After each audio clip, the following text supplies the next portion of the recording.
Vem cá, você sabe como é que se dá um golpe de Estado? Nessa semana, aquele que derrubou o presidente João Goulart completou 56 anos. Foi o começo da ditadura militar. Para celebrar o aniversário, é isso mesmo, celebrar. O vice-presidente Hamilton Mourão publicou um tweet. As Forças Armadas intervieram na política nacional para enfrentar a desordem, subversão e corrupção que abalavam as instituições e assustavam a população. Com a eleição do general Castelo Branco, iniciaram-se as reformas que desenvolveram o Brasil. Mas foi isso mesmo? Pois vamos voltar ao passado. Essa história começa em 31 de março de 1964. Nós estamos em Juiz de Fora, estado de Minas Gerais. Eu sou Pedro Doria, editor do Meio. Esse é o ponto de partida.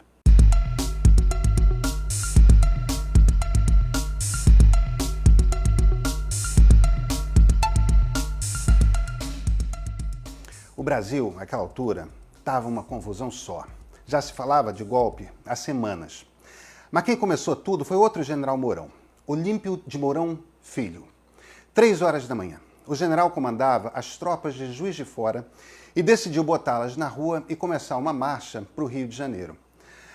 A capital já era Brasília, mas a vida política ainda funcionava em boa parte na velha CAP, no Rio. Ninguém no exército estava preparado para aquilo.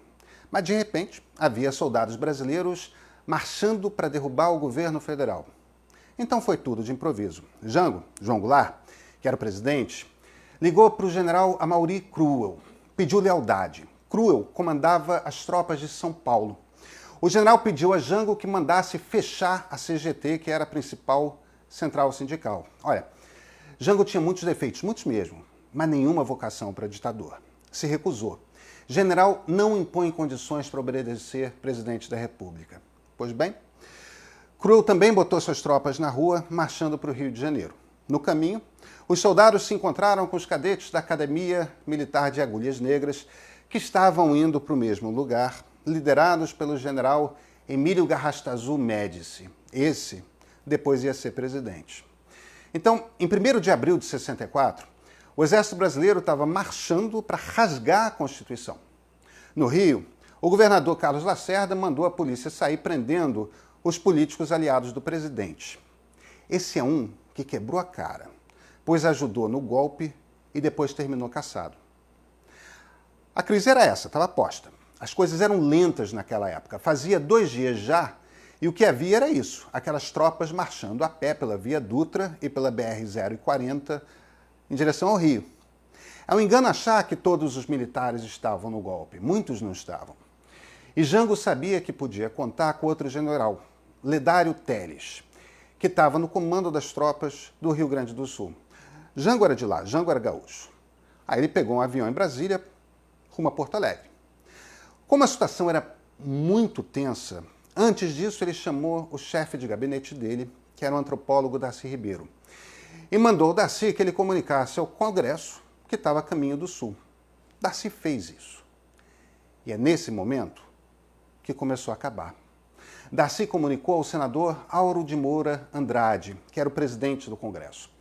Auro tinha passado boa parte daquele dia, daquele 1º de abril, em reuniões. Sabe aqueles dias de crise política braba? Era um desses.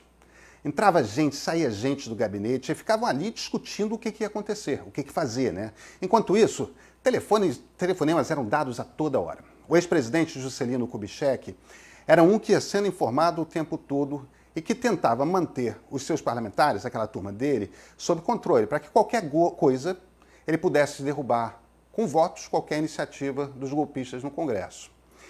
Ele era da oposição a Jango, mas JK era um democrata.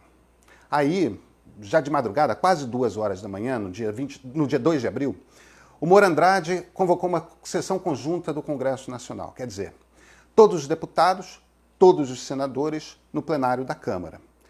É aquele mesmo plenário que a gente vê quase todo dia na televisão. Na Constituição, havia 2 maneiras para tirar do cargo o presidente da República. Uma era o impeachment, esse a gente sabe como é que funciona. A outra era o artigo 85.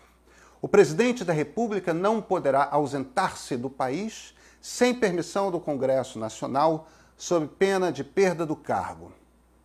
A gente não tem vídeo, mas temos a gravação em áudio daquela sessão. É história viva. A voz é de Auro de Moura Andrade. Atenção. O senhor presidente da República deixou a sede do governo. Deixou a nação acéfala.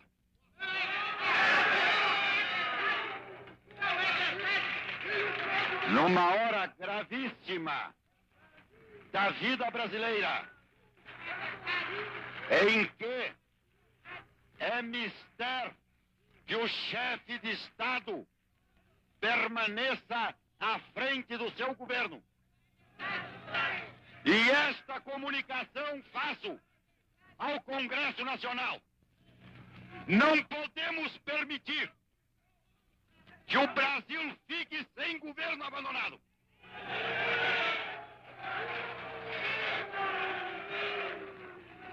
Há sob a nossa responsabilidade a população do Brasil. Assim sendo, declaro vaga a presidência da República.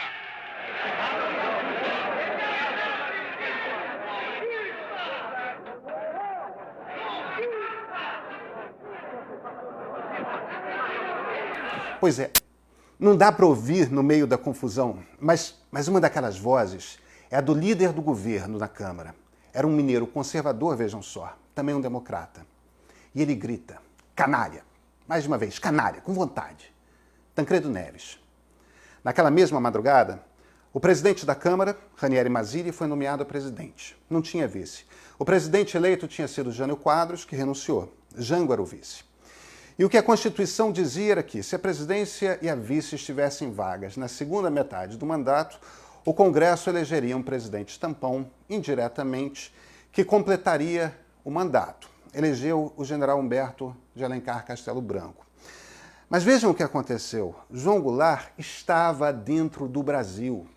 O presidente do Congresso sabia que ele estava dentro do Brasil. Nada na Constituição dava a ele o poder de tornar vaga a presidência. É a isso que nós chamamos de golpe de Estado. Eles tentaram fazer de uma maneira que parecesse legítimo, só que simplesmente não era. Ainda em 64, vários deputados foram cassados sem qualquer argumento sustentado por leis existentes. Governadores. Castelo Branco ficou no governo mais tempo que o mandato de Jango, também desobedecendo a Constituição. Sabe o que é pior? Na época, não foi publicada uma pesquisa de opinião que o Ibope fez. 49,8% dos brasileiros que foram ouvidos entre 9 e 26 de março de 64 diziam que votariam em Jango para a reeleição se a reeleição fosse possível. Metade dos brasileiros. A outra metade se dividia entre os vários outros candidatos. É muito importante lembrar isso. É importante lembrar pelo seguinte: o Lacerda achou que seria eleito presidente após um mandato tampão. Não foi. Não teve eleição. Não teve eleição para presidente por 21 anos. Lacerda morreu antes disso. Foi cassado. Porque depois ele queria a volta à democracia, só que não tinha mais democracia. Os militares estavam no poder e não queriam largar o poder. Foram ficando. O nosso general Mourão atual, vice-presidente, diz que os militares fizeram reformas que transformaram o Brasil. É muito difícil saber do que ele estava falando. Eles fizeram obras gigantescas. Usina de Angra, Ponte Rio-Niterói, Itaipu, uma rodovia chamada Transamazônica, que logo depois deixou de existir, foi engolida. Roubaram loucamente. É isso que acontece no Brasil quando governos saem fazendo obras faraônicas em série. É dinheiro que acaba mais e desviam muito. Tiraram os direitos individuais, os direitos que o liberalismo político garante, o direito de falar e publicar o que pensa, o direito a um justo processo penal, o direito de ir e vir de muita gente. E entregaram de volta um país com uma moeda que mal existia mais e hiperinflação.